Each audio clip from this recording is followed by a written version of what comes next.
Willy Stories of Akbar and Birbal, volume 3.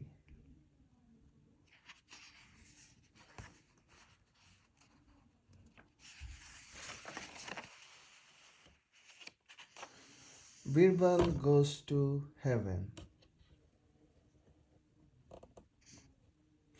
Several of Akbar's courtiers were jealous of witty Birbal's popularity. One day they hatched an evil plan to get rid of him permanently. They bribed the royal barber with a huge sum to execute their plan. The next day, while shaving Akbar's beard, the barber said, Jahanpana, I saw your ancestors in my dream. They were all really sad. Why don't you send someone to heaven to inquire about their well being? Akbar was worried to hear that his ancestors were sad and replied, How can anyone go to heaven and come back alive? The barber said, I know a magician who can send people to heaven without killing them. If the person is smart, he will find a way to come back. Akbar was excited and wanted to meet the magician.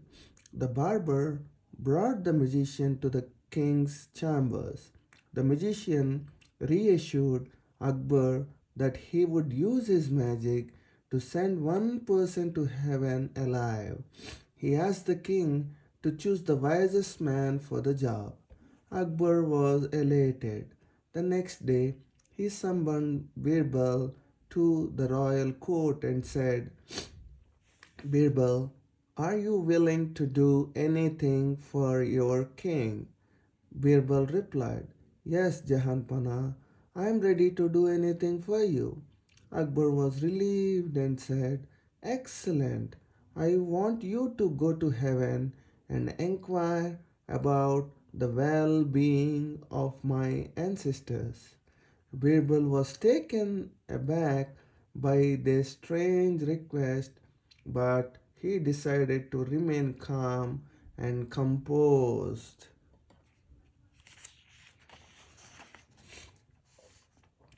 Akbar told Birbal about his conversation with the barber and the magician.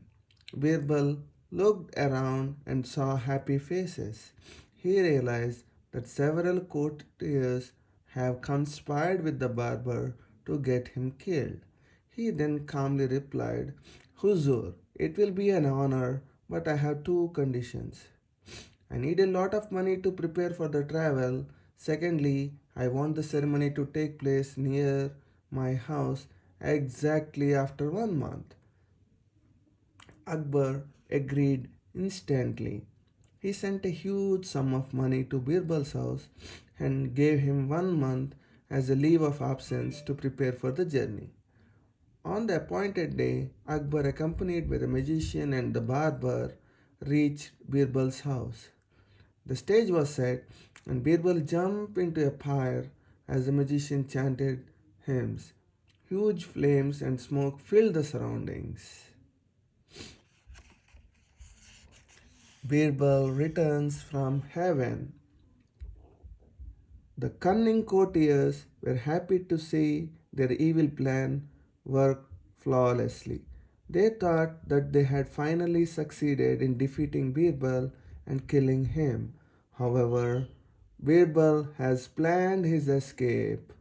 He had utilized the money sent by Akbar to build a secret tunnel from the ritual site to his home. Using smoke as a cover, Birbal entered the tunnel and reached his home safely. Though his clothes were torn and burnt, his face had a cunning smile on it. Birbal stayed hidden inside his house for a month and did not shave his beard. Days passed and Akbar started getting restless, waiting for Birbal. Meanwhile, the courtiers secretly celebrated Birbal's demise. After a month, Birbal went to the royal court Akbar was extremely happy to see him, while the courtiers couldn't believe their eyes.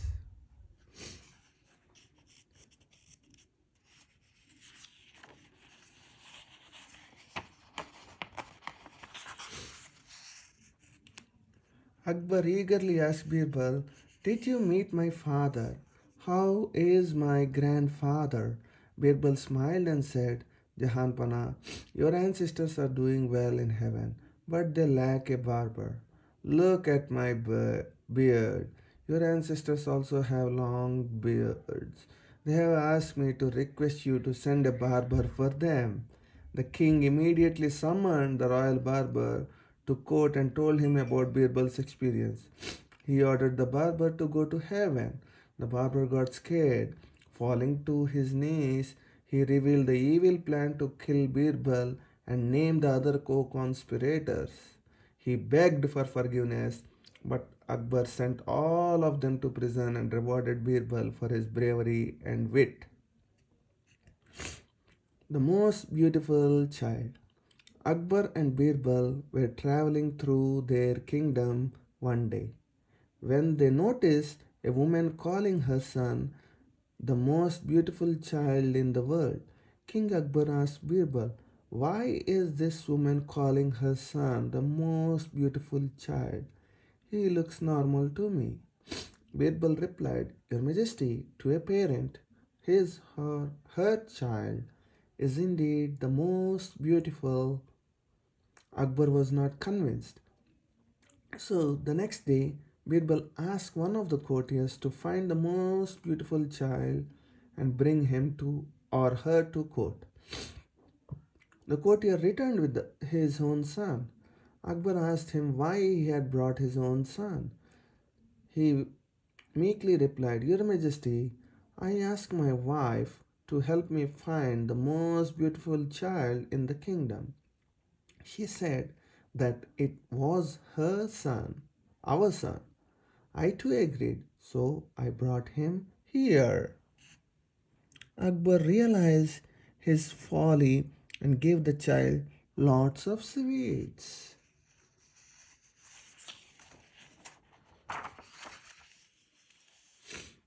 Greater than God. Once a merchant came to Akbar's court. As he entered, he started singing Akbar's praises. Since he wanted to sell his goods to the royal court, he flattered Akbar and said, "Jahanpana, you are greater than God." Akbar knew that the merchant was trying to flatter him, but he wanted to test Birbal. So he turned to Birbal and asked, What do you think, Birbal?" Birbal smiled and said, "Yes, Huzur, this is the truth." Akbar was astonished and asked for an explanation. Birbal added, "Jahanpana, you can do one thing that God cannot.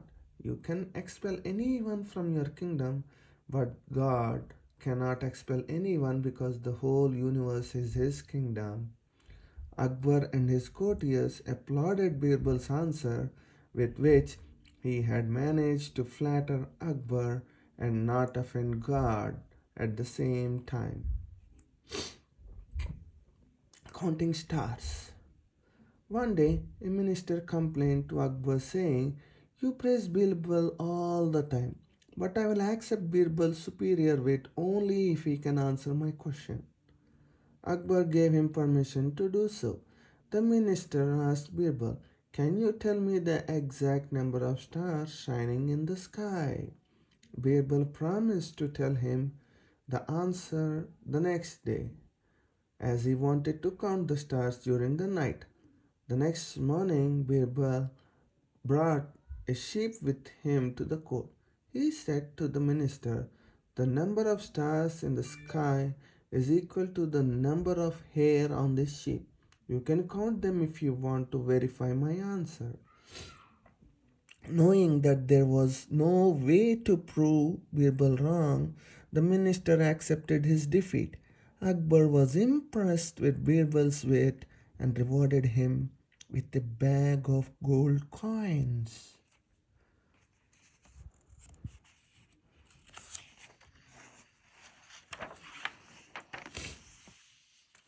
A marriage of seas and rivers. King Akbar once ordered Birbal to leave the court because he was angry with him. Birbal left the court quietly, but soon the king started missing Birbal's advice.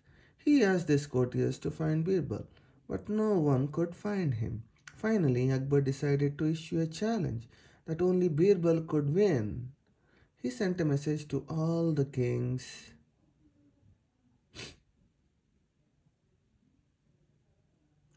neighborhood kingdoms saying, Emperor Akbar, the only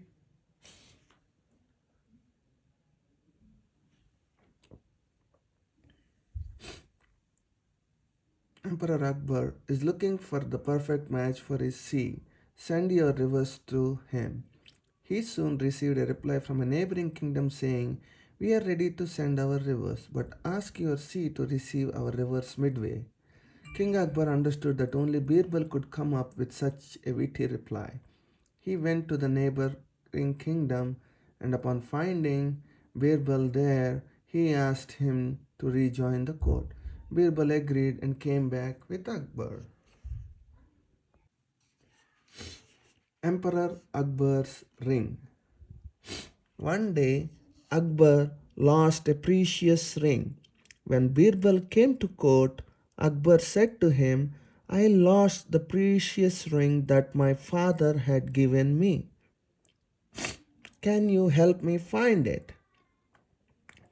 Birbal knew that someone in the royal court must have found the ring and did not report it to the king. He replied, Jahanpana, I can find the ring immediately. The thief is present in this court and has a twig in his beard. On hearing this, a courtier got startled and began cleaning his beard. Seeing the action, Birbal pointed towards him and said, Guards, search this man. He must have Jahanpana's ring. The soldiers frisked the courtier and found the ring. Curious, Akbar asked Birbal how he knew about the twig. Birbal laughed and explained, Your Majesty, there was no twig. I tricked the guilty thief into revealing himself by making him look for this imaginary twig. Thoroughly impressed, Akbar rewarded Birbal and dismissed the greedy courtier from his court.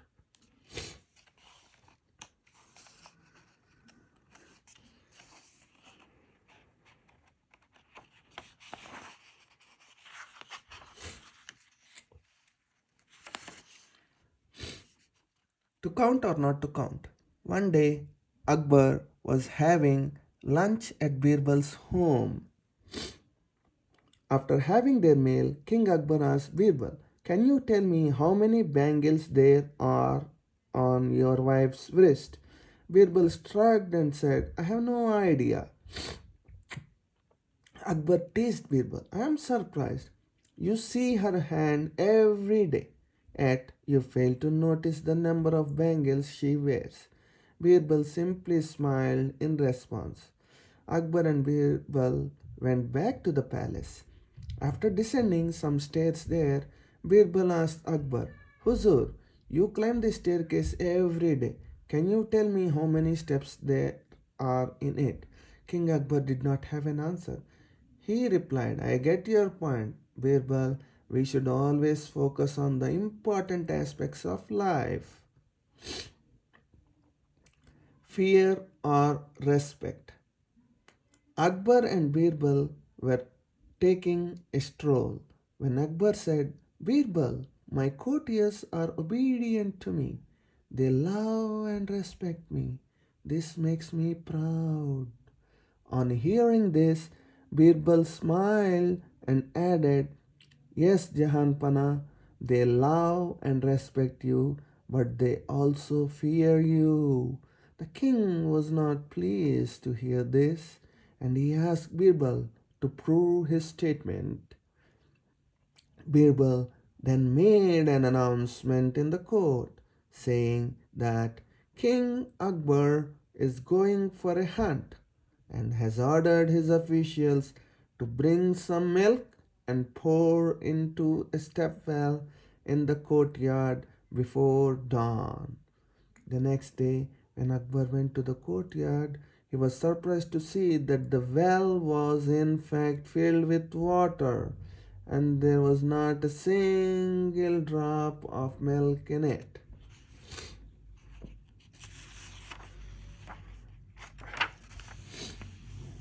Birbal explained it to Akbar. Look, Jahanpana, everyone thought that they could get away by pouring water in the well. They were counting on others to pour milk in the well. They believed that they would never be caught. Birbal then made another announcement saying that Akbar had asked the officials to again pour milk in the step well in the courtyard. At this time, he would personally check after returning from his hunt. That evening, when Akbar returned from hunting, he saw the well overflowing with milk. Birbal said, Huzur, all courtiers poured milk in the well since you announced that you will check that well yourself. See, it is evident that they fear you. Akbar agreed with Birbal and said, fear is also important for upholding law and order, else people won't hesitate to break the law. The marriage procession. Many courtiers in Akbar's court envied Birbal. One day, Akbar, Birbal, and other ministers were standing on the palace rooftop. One of the ministers complained to Akbar, Jahan Pana, you give more importance to Birbal's suggestions, while you ignore your other ministers and their advice. Akbar was worried to hear that his ministers thought he was partial towards Birbal. He decided to prove to the courtiers why he valued Birbal's decisions and advice so much. Suddenly, he saw a marriage procession passing below. He instructed the minister, go and check whose marriage procession is passing through the city gate. The minister came back after speaking to the groom and proudly stood in a corner.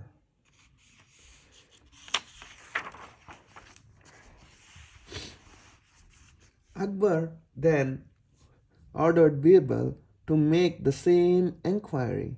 Birbal made his enquiries and returned quickly. Akbar then looked at the minister and asked, tell me, where is the couple going? The minister was surprised. He protested meekly, Huzur, you just asked me to find out whose marriage it was. How can I know where they are headed? Akbar then asked Birbal the same question. Birbal confidently replied, Jahanpana, they are going to Allahabad. Akbar turned to the minister and explained, do you understand why I value Birbal and trust his advice? He does not simply complete a task, but uses his intelligence to understand all aspects of the task. He anticipates problems and is always ready with solutions. The minister finally understood Birbal's importance and apologized for his behavior.